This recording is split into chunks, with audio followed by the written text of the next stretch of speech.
Okay, so we're going to pray in just a moment, but before we do, over the last few months, you'd have heard me talk about various bits of research, particularly two bits of research. The Quiet Revival and Finding Jesus, both of which are showing, and consistent with other bits of research that have been done, is that there is a growing interest in church. There's a growing interest in Christianity. There's a rise in the number of people who are coming to church. More people are buying Bibles, and people are reading the Bible to find out about Jesus.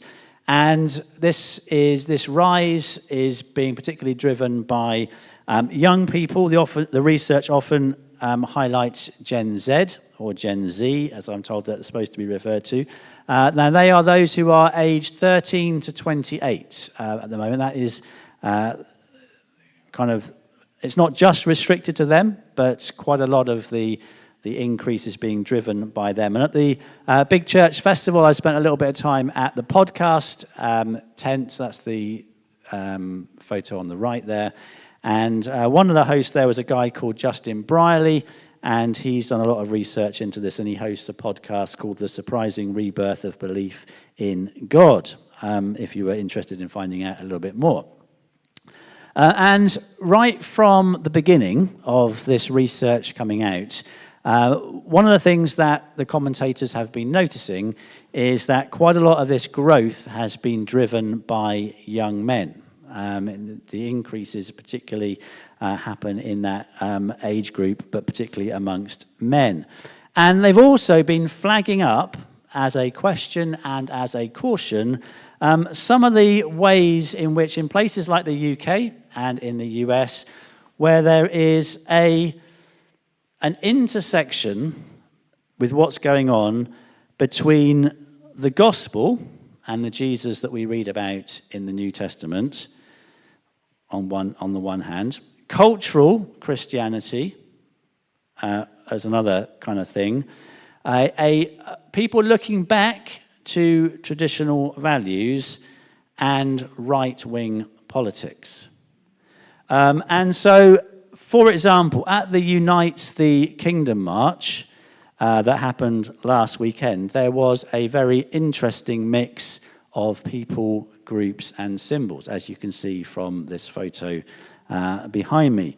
And so you've got people who are claiming to stand on Christian values, and yet they will cheer someone like Elon Musk, who spoke at the event and said, "This is a message to the reasonable centre, the people who ordinarily wouldn't get involved in politics, who just want to live their lives. They don't want that. They're quiet. They just go about their business. My message is to them. If this continues, violence is going to come to you. You will have no choice. You are in a fundamental situation here. Whether you choose violence or not, violence is coming to you. You either fight back or you die. That's the truth, I think."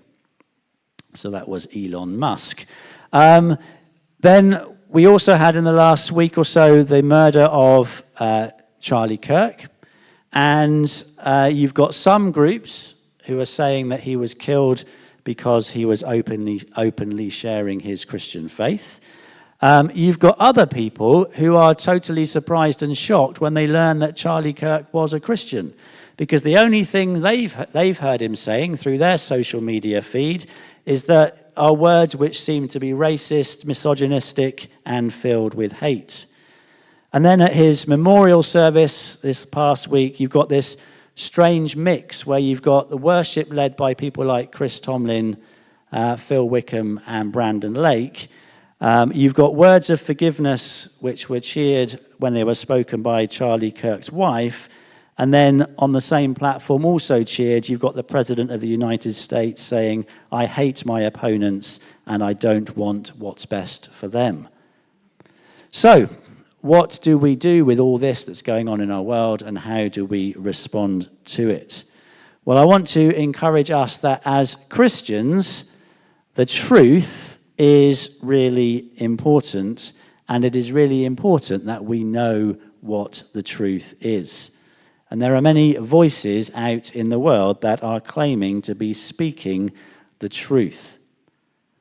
But many of them, we know, are not speaking words that are true. And so much of what we get to see and hear, whether it's through social media or through other media, so much of it is in the hands of a very, very few, very powerful, very rich people. And so if we're not careful, we will allow the way that we think to be driven by what they think and by what they say. Jesus said to his disciples, "If you hold to my teaching, you are really my disciples. Then you will know the truth, and the truth will set you free." And so I'd encourage us to keep our eyes on Jesus, keep coming back to the cross. We need to keep coming back to the teachings of Jesus and not just listen to what he says, but put it into practice. And so when we hear what other people are saying, whether it's on the news or on social media, it can be helpful to ask, does this sound like Jesus? Is this the sort of thing that I can imagine Jesus saying? And obviously this requires wisdom. But we have a God who promises that when we ask him, he will give us wisdom. And so in just a moment, we're going to pray, but before we do that, we're going to sing again.